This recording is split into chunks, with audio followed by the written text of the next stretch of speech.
The night was quiet in a way that almost felt heavy.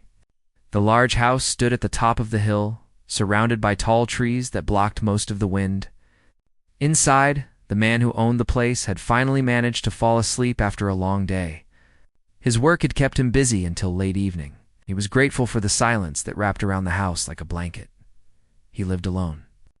There were no children running around, no family members dropping by, no loud conversations filling the hallways. The only sound he usually heard at night was the distant hum of the heater or the soft rustle of the trees outside. That silence had become part of his life, something he had gotten used to without even noticing. But tonight, something broke that silence. At first, he thought he had imagined it. A faint tap, almost like something brushing against the door.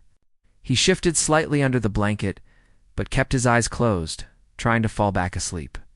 A few seconds passed. Then it came again. A small, soft knock.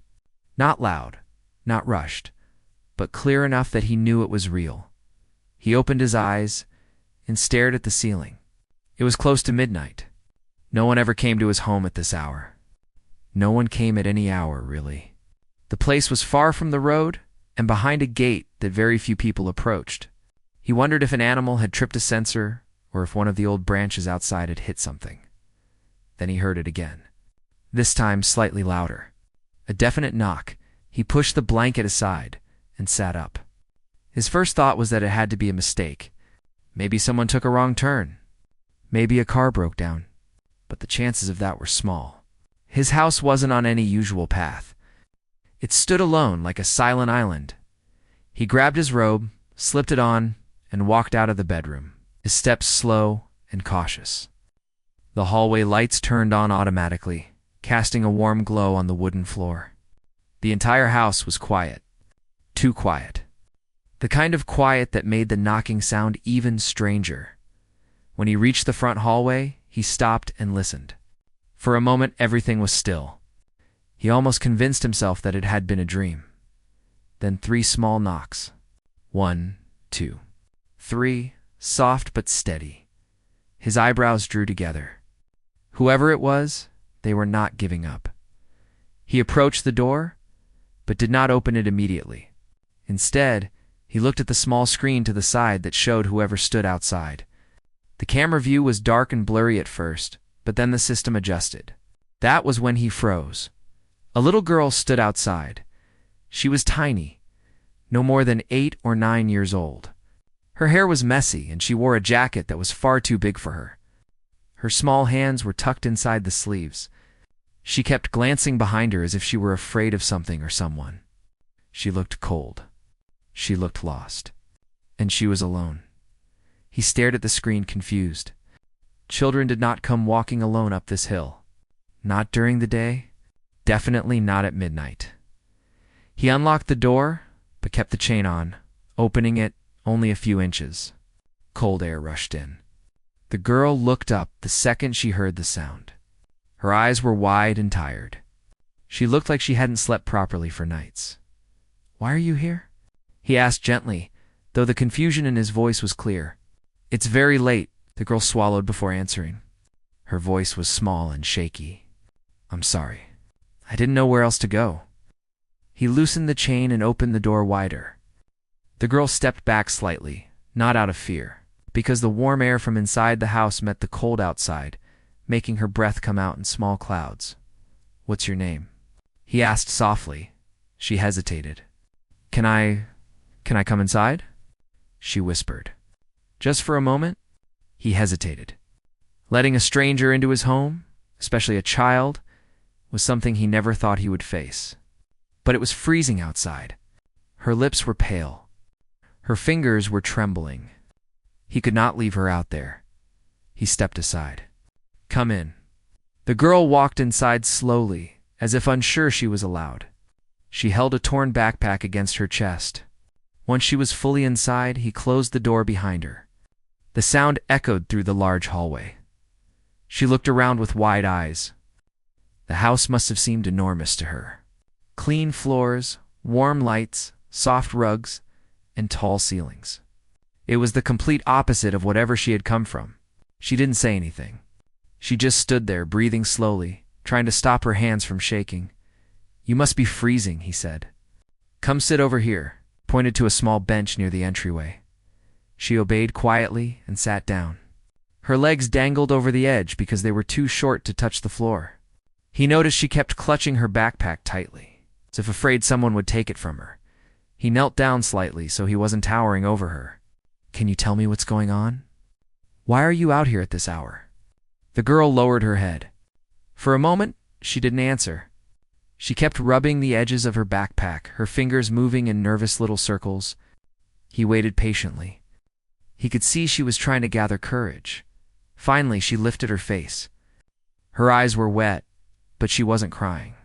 She looked like someone who had run out of tears long before reaching his door. "I need help," she whispered. "Please." "What kind of help?" "It's my brother." Something twisted inside his chest at those words. "What happened to him?" "He's sick," she said quietly. "I think very sick. He can't stand up. And he hasn't eaten much. I didn't know where to take him. I tried asking people on the road, but they didn't stop. Some didn't even look at me." She looked down again, her voice almost disappearing. "I saw your house from far away.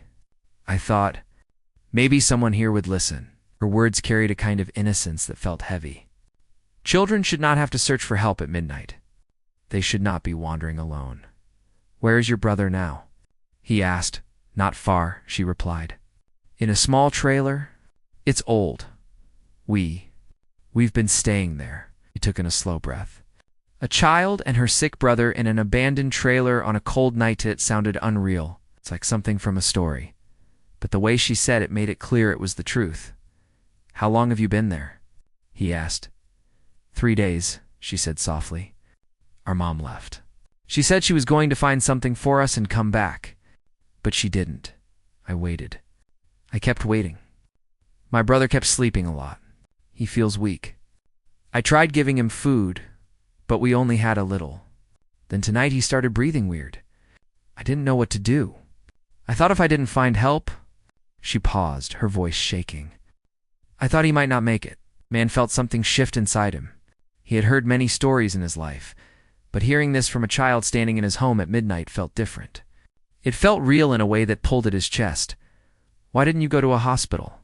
he asked gently. She lowered her head again. "I tried," she said, "but I couldn't carry him. He's too heavy for me, and the trailer is far from the main road. I didn't want to leave him alone for long." He nodded slowly. Her decisions, though young, were full of instinct. She didn't run from her brother. She didn't abandon him. She looked for help. "How far is the trailer from here?" he asked. She pointed toward the window. "Down the hill, past some trees. It's hidden behind a fence. You can't see it unless you walk close." He thought about calling someone right away. Maybe emergency services. Maybe security. But the storm outside had already made the roads difficult earlier in the evening. It might take time for anyone to reach them. And if the boy really was as sick as she said, time mattered. "Show me," he said. The girl's head lifted quickly. "You'll come?" "Yes," he answered simply. "I'll come." Her eyes softened with relief. As if the weight she had been carrying had lightened just a little, he grabbed his coat and scarf from the rack. Before they left, he gently offered her a warm blanket. She wrapped it around herself, holding it close as if it were the first warm thing she had felt in days.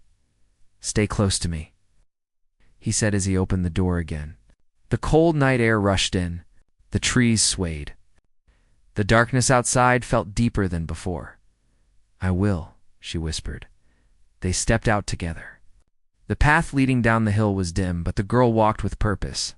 She knew the way by heart, even in darkness. He followed her, keeping his eyes on the ground to avoid slipping on the wet leaves and frozen patches. The air was cold enough to sting his face. Each breath came out in a soft cloud. The girl walked quickly, her small feet barely making a sound.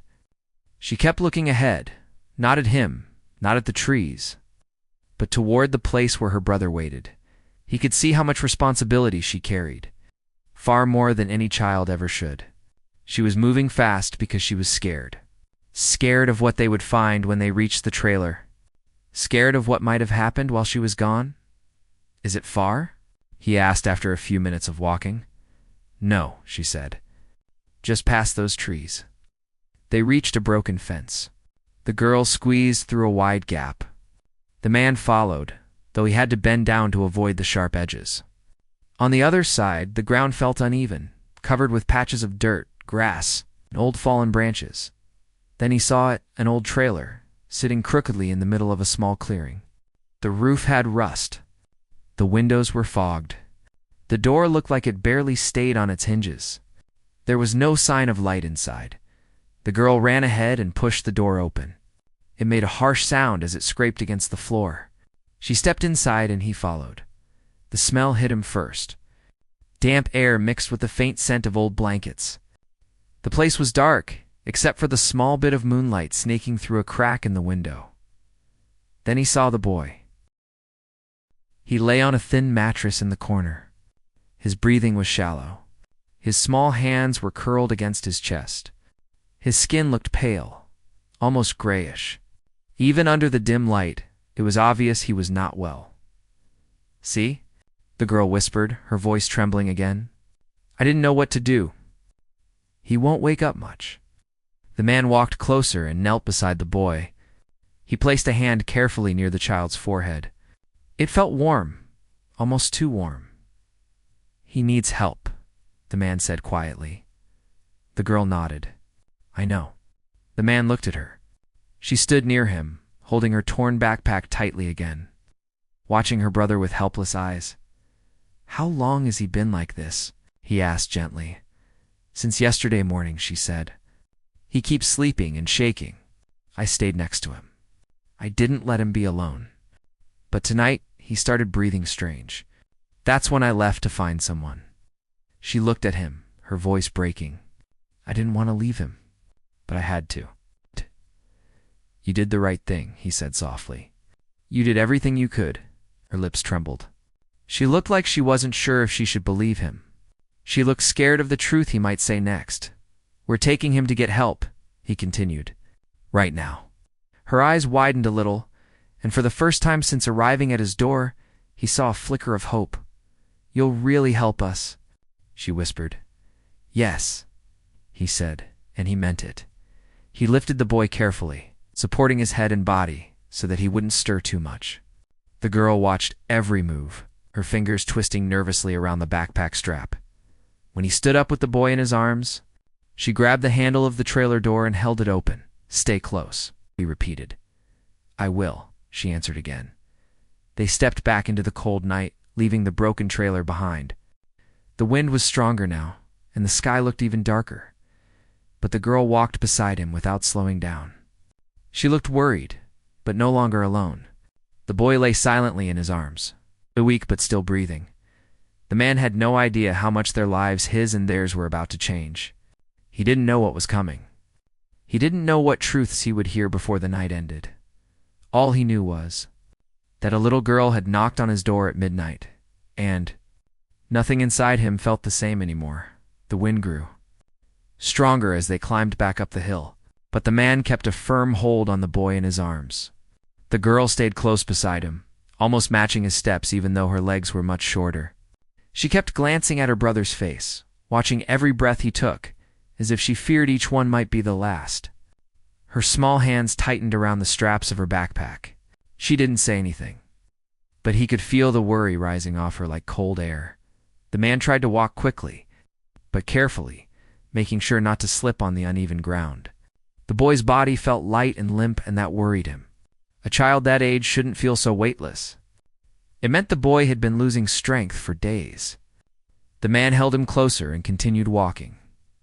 When they reached the edge of the fence, the girl pointed to a path between the trees. It's faster if we go this way, she said quietly. He nodded and followed her lead. The path was narrow and partly covered in leaves, but she moved through it like she had traveled it many times. He wondered how often she had walked these woods, how many nights she had wandered around alone, how many times she had searched for something, anything that could help her brother. The house finally came into view, its warm lights glowing softly in the darkness. The man felt a small sense of relief just seeing it. At least they were getting closer to help. At least the boy wouldn't be left in that trailer another minute. When they reached the front steps, he pushed the door open with his shoulder. The warm air inside rushed toward them. The girl entered first and stepped aside so he could bring the boy in. She stayed close, almost hovering, as if afraid something might happen if she wasn't right there. He walked to the large couch in the living room and gently laid the boy down on the cushions. The soft surface seemed to swallow the child's small body, but at least he was no longer lying on that cold, uneven mattress. The girl moved closer, but didn't touch her brother. She just stood there, staring at him, her fingers twisting nervously together. "He's okay for now," the man said softly. "Let me get something warm for both of you." The girl nodded, though her eyes never left her brother. The man went to the kitchen and heated water for tea. He filled another pot to warm water for broth later in case the boy woke up. The house smelled faintly of herbs and wood polish, and for a moment he realized how sharply different it must feel to the children. Clean, organized, warm. A world far away from the one they had been living in. When he returned with a warm mug, he handed it to the girl. She wrapped her small hands around it, letting the heat soak into her cold fingers before taking a sip. She made no sound, but he saw her shoulders relax just a little. "Do you feel warmer now?" he asked. She nodded. "Thank you." He sat on the armchair near the couch so he could keep an eye on the boy.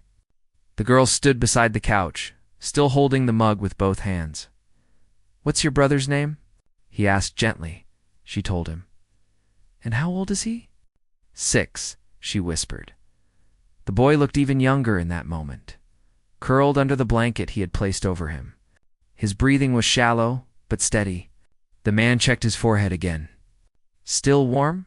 You said your mother left 2 days ago?" he asked, keeping his voice calm. The girl hesitated, then nodded. "She said she was going to get help. Or food. She didn't say exactly. She just said she'd be back soon." Her voice grew softer, but she didn't come back. He didn't interrupt. He let her continue. "At first I thought maybe she found something and had to go far. Or maybe someone picked her up. I waited with my brother all day. Then all night. Then the next day. And then today." Her lips trembled. "My brother kept getting weaker. I didn't know what to do." She looked up at him, her eyes filled with something between fear and exhaustion. "I kept talking to him, telling him she'd come back any moment. But he was too tired to talk. He couldn't even sit up after a while." He nodded slowly, trying not to show too much emotion on his face. The truth was painful, even for him to hear. A child should never have to shoulder that kind of fear. "You did everything you could," he said gently. She shook her head. "No, I should have found help sooner. Maybe he wouldn't be this sick if I did." He leaned forward slightly. "Listen to me. You're just a child, and you protected your brother the best way you knew how. That's more than many people would have done." She looked down, unsure if she believed him. But his words eased some of the tightness in her expression. The boy stirred faintly, and the girl immediately bent down beside him. "It's okay," she whispered to him. "We're somewhere safe." The man stood and grabbed his phone. He stepped aside and made a call. The storm had already made one of the main roads difficult, and the dispatcher told him that an ambulance might take a while. But they would do what they could. When he ended the call, he walked back to the living room. "They're sending help," he told her. The girl nodded, her eyes glued to her brother. "What if they take us away?" she asked suddenly, her voice trembling. "I don't want to be separated from him." He paused. That was something he hadn't considered yet, but he understood why it scared her. "No one is taking you away right now," he said softly. "We just want to make sure he gets the help he needs. You'll stay with him." "I promise." Her eyes watered at the reassurance, but she held back her tears. He fetched a warm blanket for her as well.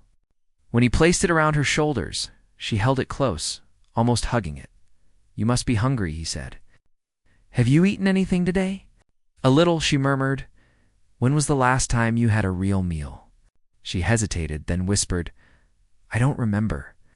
He went back to the kitchen, cooked something simple and warm, and brought a small plate for her.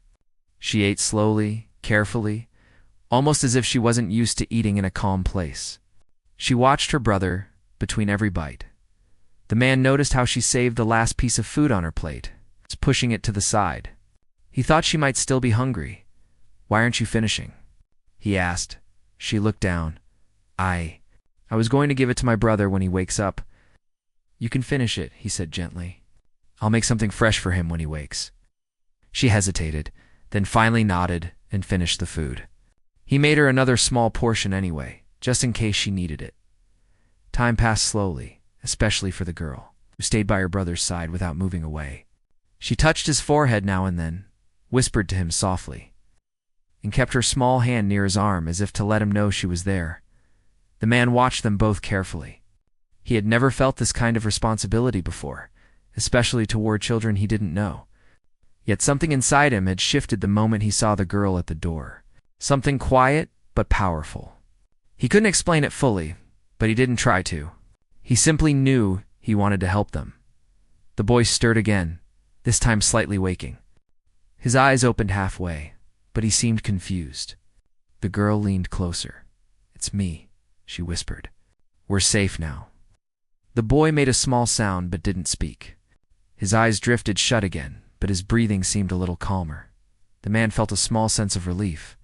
At least the boy was responding. After another hour, the storm outside grew heavier. The lights flickered once, and the girl tensed. Holding her brother a little closer, "It's just the wind," the man reassured her. "The house will be fine." She nodded, but still stayed alert. He offered her a spot on the couch beside her brother, but she refused to lie down. "I'll stay awake," she said, "just in case he needs me." "You should rest," he replied gently. "I can't," she said. "Not until I know he's okay." He didn't push her. She had been carrying a lot for a long time. Rest wouldn't come easily. The clock ticked softly in the background. Outside, the sound of rain grew louder as it beat against the windows. The house felt warmer compared to the stormy night, but the girl still held the blanket like her life depended on it. The man sat on the armchair again, watching over them. He didn't want to leave them alone even for a moment. Not until help arrived. After a while, the girl finally spoke again. "Why did you open the door for me?" she asked quietly. He looked at her, surprised by the question. "Because you needed help." "But you didn't know me," she said. "That doesn't matter." She looked down at her brother again. "Most people don't open their doors when they see someone like me." "What do you mean?" he asked, though he already had an idea. She shrugged slightly. "My clothes. The dirt. The backpack. People don't want trouble. They think if someone looks poor, they must be dangerous or bad." Her voice was too soft, too matter-of-fact for a child. The man shook his head. "You're just a child, and no child should have to think like that." She didn't answer. She simply continued staring at her brother. A few minutes later, she looked up again. "What if my mom doesn't come back?" she whispered. He didn't answer right away. It wasn't because he didn't care. It was because the truth was complicated. He didn't know what the right words were. "We don't know what happened yet," he said softly. "Maybe something kept her away. Maybe she's still trying to find help." The girl nodded slowly, but her eyes didn't hold much hope. "I waited," she whispered. "I waited for so long." He leaned forward slightly. "You're not alone anymore." She looked at him with tired eyes. It was the kind of look that came from days of fear and uncertainty. "Do you think they'll let me stay with him at the hospital?" she asked quietly. "I won't leave him. You'll stay with him," he promised. "No one is taking him anywhere without you." Her shoulders softened, and she gave a small nod. Suddenly, the boy moved again, this time turning slightly toward his sister. She reached out and held his hand gently. "It's okay," she whispered. "You're safe." The boy didn't fully wake, but his fingers curled slightly around hers. That small reaction made the girl exhale with relief, as if she had been holding her breath for hours.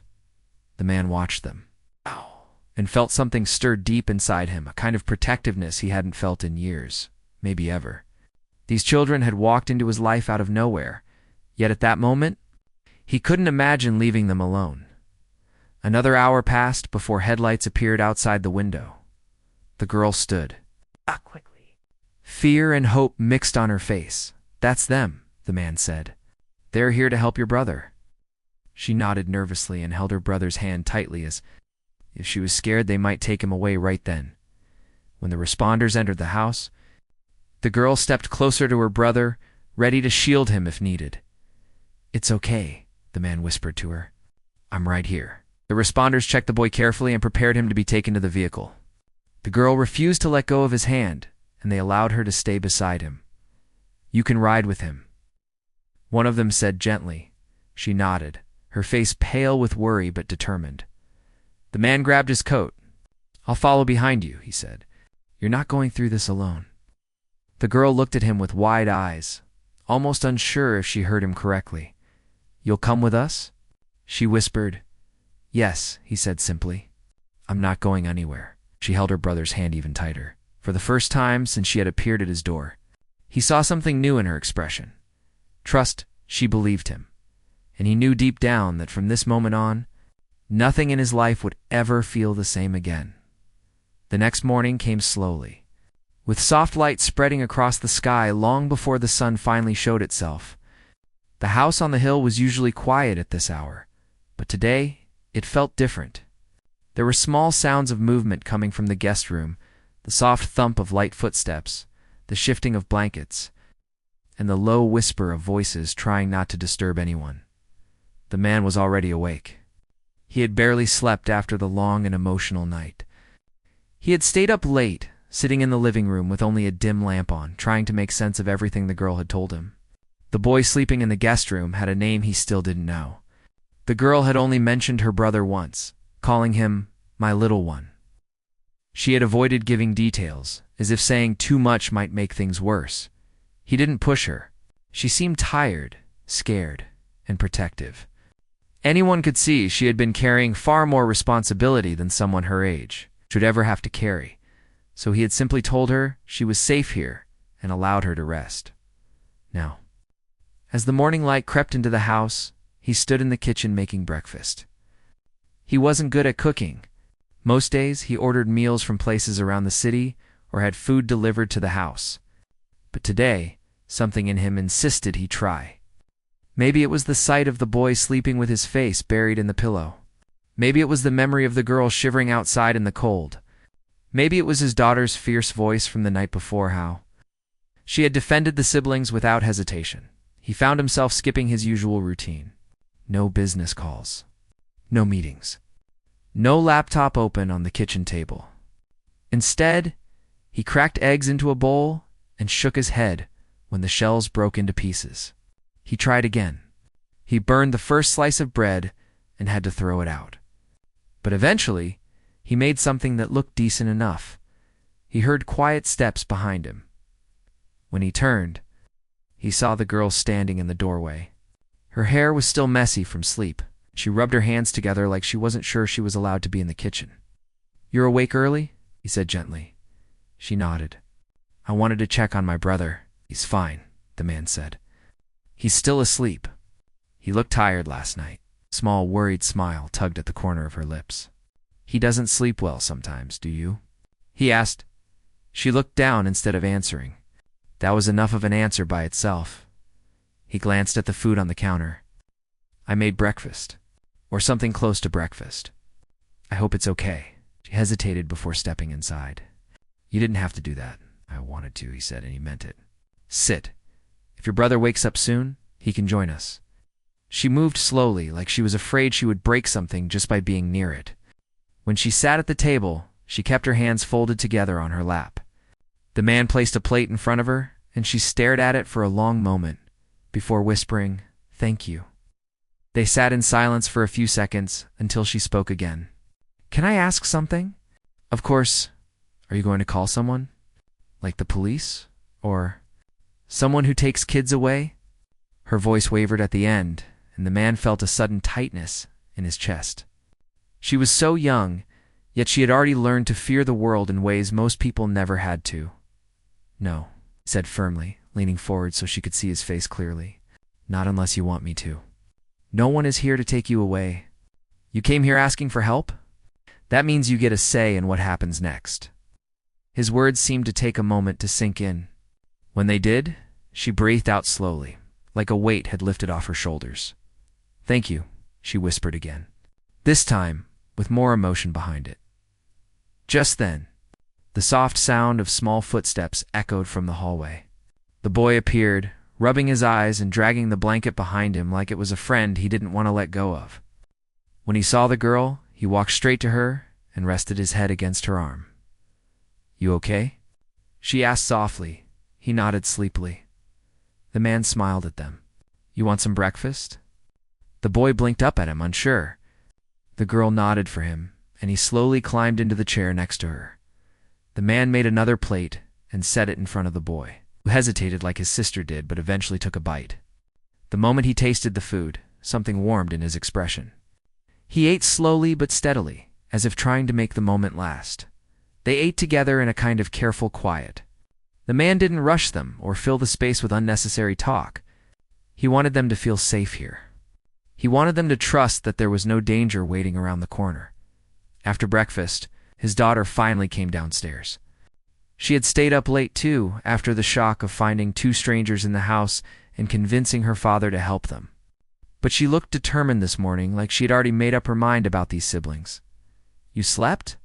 the man asked her a little, she said as she walked over to the table. Her eyes softened when she saw the boy eating. "Good morning." The boy gave a shy nod. The girl managed a small smile. "Do you two want to rest more?" the daughter asked gently. "Or talk? Or anything?"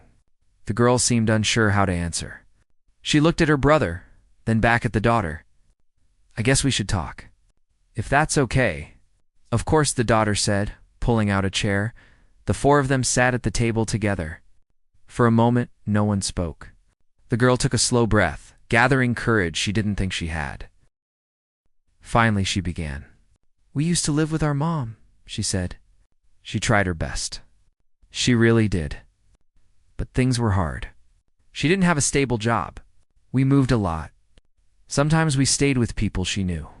Sometimes we stayed in places that didn't feel safe. The boy leaned against her again.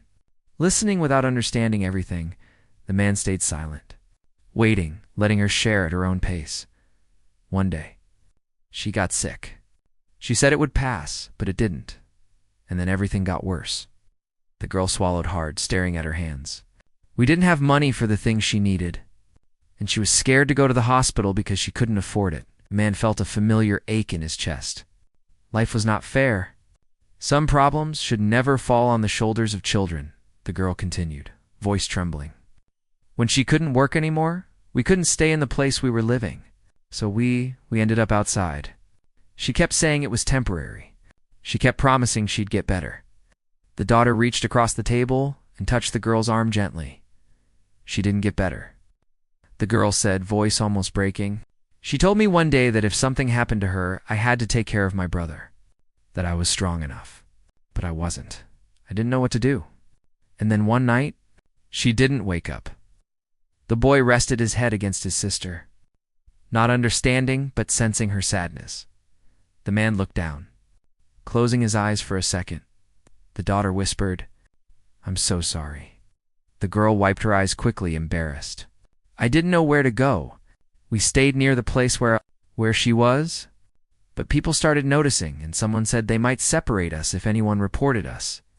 I promised her I would never leave him. So we kept moving. Then the cold started getting worse.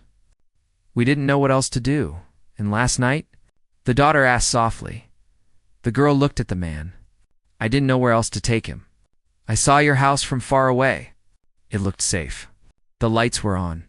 I thought, maybe you wouldn't be angry." The man shook his head slowly, emotion thick in his voice. "I'm not angry. You should be," she whispered. "We came out of nowhere. We knocked on your door in the middle of the night. We made trouble." "You didn't make trouble," he said. "You were trying to protect your brother. No one should ever be upset at you for that." She dropped her gaze again, but this time it wasn't out of fear. It was relief. The daughter looked at her father. "We need to help them," he nodded. "We will, but how?" the girl asked quietly. "We can't stay here forever." "I don't want to be a problem." "You're not a problem," the daughter said firmly. "And you don't have to figure everything out alone. They talked for a long time. Hours passed without any of them noticing. The girl told them little pieces of what life had been like. Never enough food, nights spent outside, moments where she thought they wouldn't make it through. The boy played quietly with a napkin, folding and unfolding it, stealing glances at the room around him as if unsure whether it was real. The man listened closely, thinking through every detail. He knew he had the means to help. He had resources, connections, stability, but helping in the right way mattered. He didn't want to overwhelm them or make decisions without them. Eventually, the girl asked the question he knew was coming. What happens now? He took a deep breath, choosing his words carefully. What happens now is whatever keeps you safe and together. I'll help you get proper support, whatever you need, but I won't do anything you're not comfortable with. The girl stared at him as if trying to decide whether to believe him. Then she looked at her brother, who had fallen half asleep against her side. We just want to stay together, she said in a small voice. That's all. You will, he said quietly. The daughter nodded in agreement. We're here for you. The girl blinked back tears. Thank you, the boy, still half asleep, wrapped his arms around her. She stroked his hair gently, whispering something only he could hear. As the day went on, the house felt different. Warmer, fuller, more human. The man couldn't help noticing how natural it felt to have people moving around the rooms again. The sound of footsteps, the soft laughter between the siblings, even the mesa blanket on the couch, pair of small socks on the floor, made the home feel less empty. In the afternoon, his daughter suggested they take the siblings outside for some fresh air. The weather was cold, but the sun was out, and the wind had calmed. The girl hesitated at first, worried the boy would fall sick again. But the daughter showed her warm coats and thick scarves they could borrow. The boy's eyes lit up when he stepped outside. He ran across the yard, stopping to look at every little thing's small stones. A patch of frost on the grass, the long shadows cast by the trees. The girl stood close to the daughter, watching him with a mix of worry and joy. He hasn't had space to run in so long, she murmured. He looks happy, the daughter said. He is, the girl whispered. For now? For as long as he wants, the daughter replied. The girl looked at her with quiet gratitude inside the house. The man watched through the window. His daughter was laughing. The girl was smiling faintly, but genuinely. The boy was chasing imaginary shapes in the air. He felt something shift inside him, a deep, unexpected pull. This wasn't just about helping strangers. Anymore, something about these siblings had carved a place in his life overnight, in a way he didn't know was possible when they came back inside. Cheeks red from the cold, he handed them warm drinks. The boy giggled when he tasted it, shoulders lifting with happiness. The girl held hers carefully, savoring the warmth. As evening approached, the girl grew quiet again. She kept looking at the door, at her brother, at the man. He sensed the thoughts running through her mind. What are you worried about? He asked gently.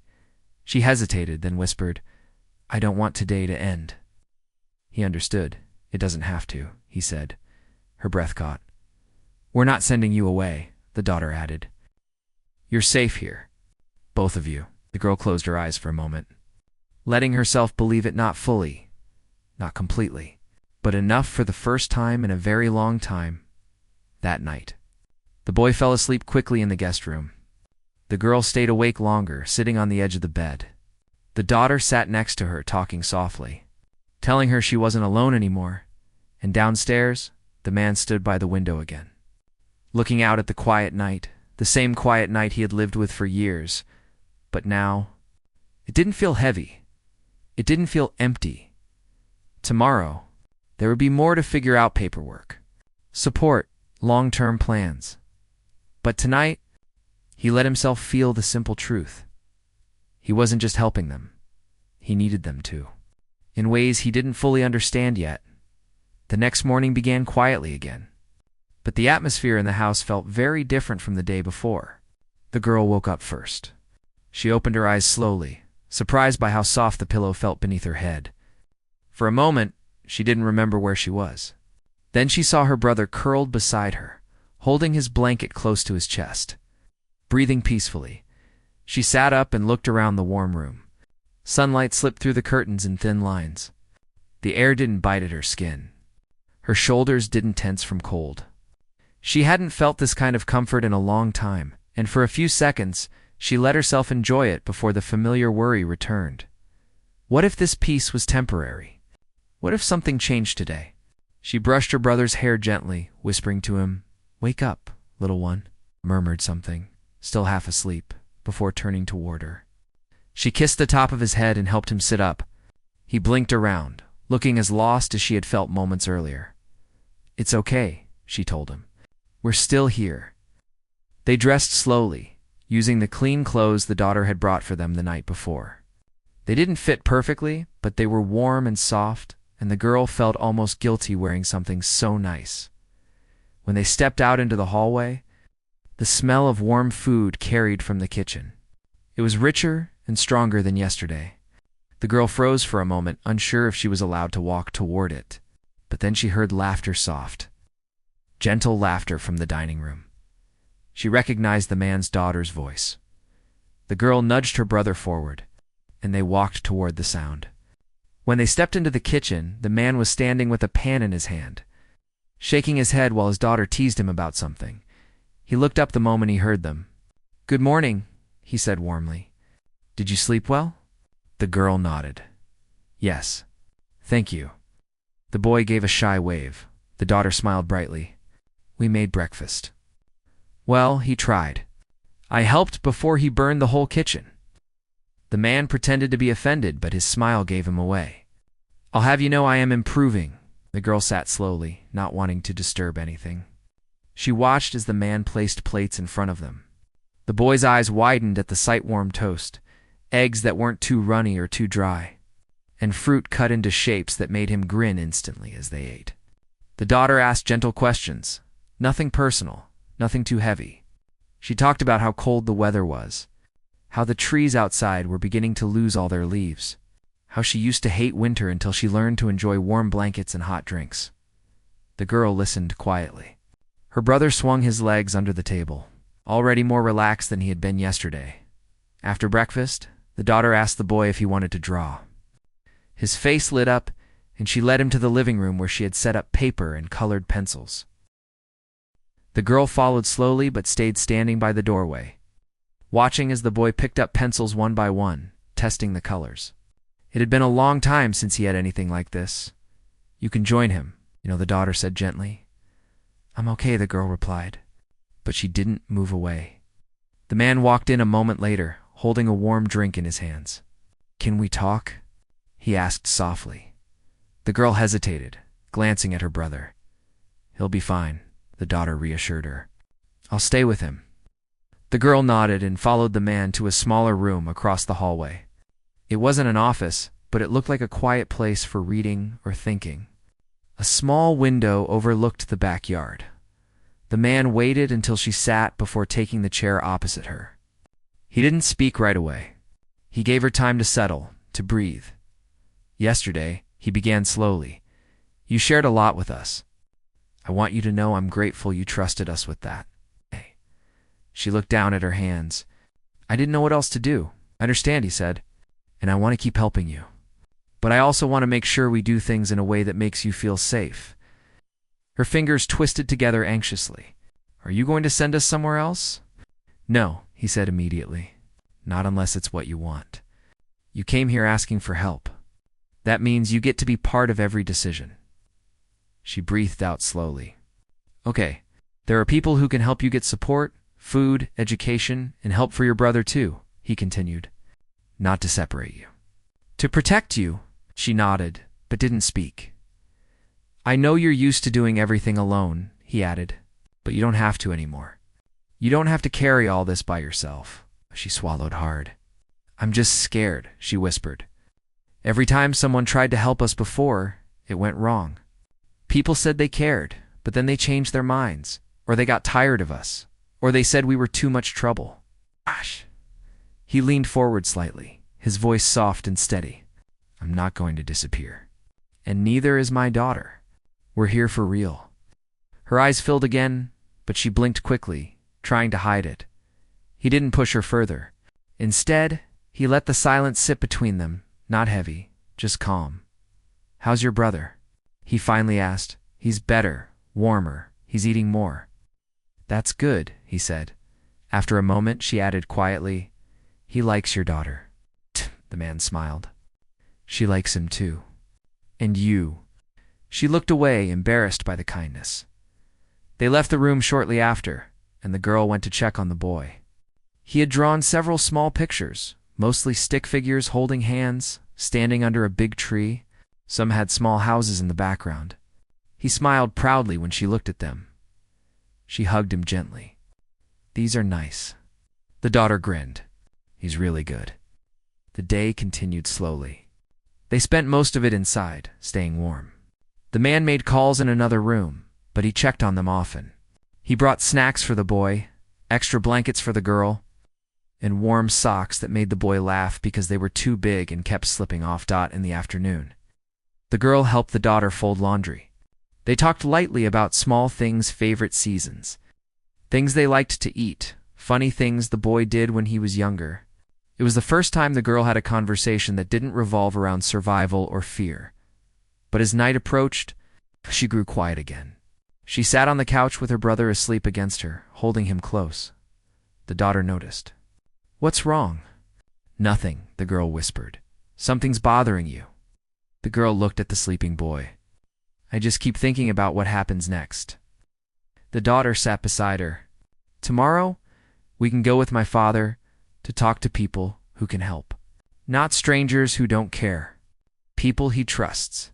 People who listen." The girl nodded but didn't relax. "You're not losing him," the daughter added softly, glancing at the boy. "No one is separating you." The girl's eyes shimmered. "I promised our mom I would never leave him. I promised her he would never feel alone." "And he won't," the daughter said. "Not as long as we're here too." The girl looked at her, unsure how to accept such a promise yet wanting so badly to believe it. That evening, the man joined them in the living room. He sat across from the girl and said, "I know you're scared about tomorrow, but listen, no one is taking control away from you. Not me. Not anyone else. You'll be part of every decision." She nodded quietly. "We'll start with simple steps," he continued. "Getting you checked by a doctor just to make sure you're both healthy, and I'll help you get documents you might need. You don't have to give them anything today. No pressure. We just want to know what support you'd feel comfortable with." The girl took a slow breath. "Okay, we also need to think about school," he added. "But only when you're ready. No rush." Her eyes widened. School felt like a distant memory. Something other kids had, not her. "We'll talk when the time is right," he said gently. "No stress today." The girl looked down at her brother, who slept peacefully. His small hand rested on her arm. "I just want him to have a normal life," she murmured. "He will," the man said. "You both will." Later that night, after the boy was settled in bed, the girl wandered downstairs quietly. She found the man in the living room, staring at the fireplace, even though there was no fire burning. She hesitated before speaking. "Can I ask something?" He turned to her. "Of course." She walked slowly toward him, arms wrapped around herself. "Why are you helping us?" "You don't even know us." He looked surprised by the question. "Because you needed help." "That's not enough," she said quietly. "People see kids like us all the time. They don't stop. They don't care. They look away." He nodded slowly. "Yes, many do. But some people don't. And I hope I'm one of them." She stared at him with a mix of confusion and disbelief. He continued softly, "My life has been very empty for a long time. After my wife passed, I closed myself off. I buried myself in work. I thought being busy would fill the quiet. But it didn't. When you knocked on my door that night, something changed. It woke something in me I didn't know was still there." She didn't know what to say. "You and your brother are not trouble," he said. "You're not a burden. You gave this house life again." Her throat tightened. "I just don't want to ruin anything." "You're not ruining anything," he said. "You're helping more than you know." She looked down, trying to hide her emotion, but the man noticed. He didn't move toward her or try to pat her shoulder. He simply gave her space to process everything. After a long silence, she whispered, "I'm scared to trust this." "I know," he replied, "and I won't rush you." She nodded and turned to leave, but paused. "Thank you. For everything today, you're welcome," he said. Back upstairs, she found her brother sleeping soundly. His breathing was even, his small face peaceful. She crawled into bed beside him and pulled the blanket over them both. She held him close, letting her forehead rest against his. For the first time in months, maybe? Years, she let herself fall asleep, without fear of what the next hour might bring. The next morning would bring new challenges, new decisions, and new steps into a world that had abandoned them before. But for now, she slept knowing someone cared, someone who wasn't going to turn them away. And downstairs, the man sat in the quiet living room, thinking about everything that had happened. His daughter walked in, sat beside him, and leaned her head on his shoulder. "They're special," she said softly. "Yes," he whispered. "They are. They need us."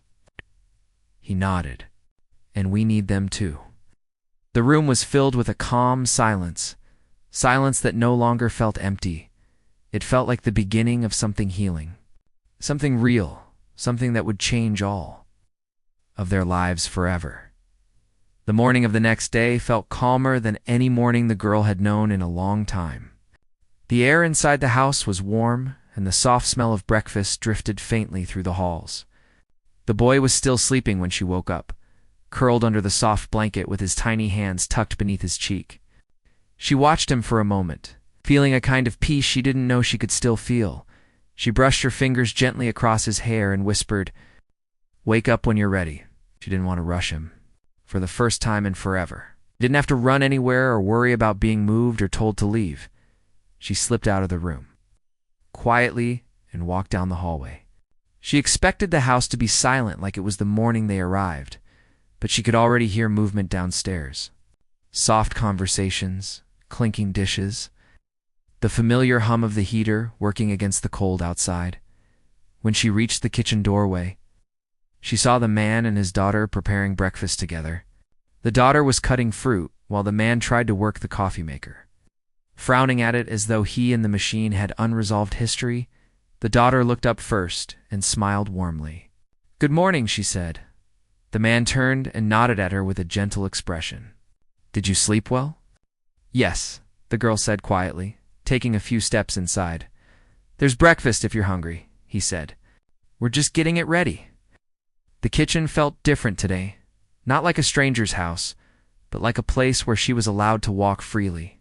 She watched the daughter arrange the fruit, placing the pieces in a pattern that looked almost too nice to eat. "You don't have to help," the daughter said, noticing the girl watching her. "Just sit. You can relax." Relax, that was a word the girl had almost forgotten existed. She pulled out a chair and sat carefully, placing her hands in her lap.